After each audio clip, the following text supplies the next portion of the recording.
तर तळ कोकणात दमदार पाऊस पडतोय, शेतीच्या कामांना वेग आलाय। हवामान विभागानं ऑरेंज अलर्ट जारी केला।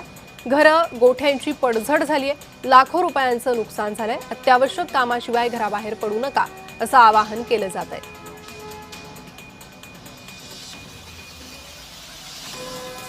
या संदर्भात अधिक माहिती घेणार आहोत। आमचे प्रतिनिधी सुरेश कौलगेकर सध्या आपल्यासोबत जोडले गेले आहे।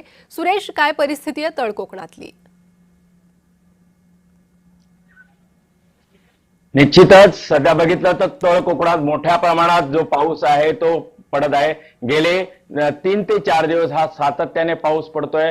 मुसळधार ते अतिमुसळधार पाऊस पडतोय।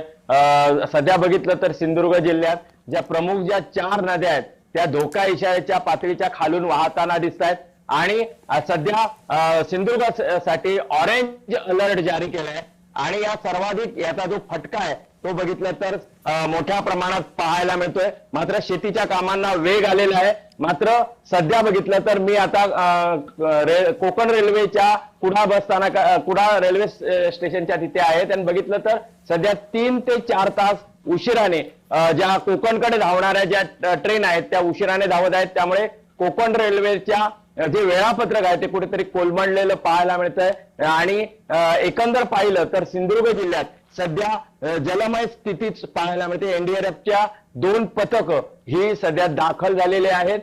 सिंधुदुर्ग जिल्ह्यात नैसर्गिक आपत्ती मोठ्या प्रमाणात झाली आहे। जवळजवळ 17 ते 18 लाखाचं नुकसान झालंय।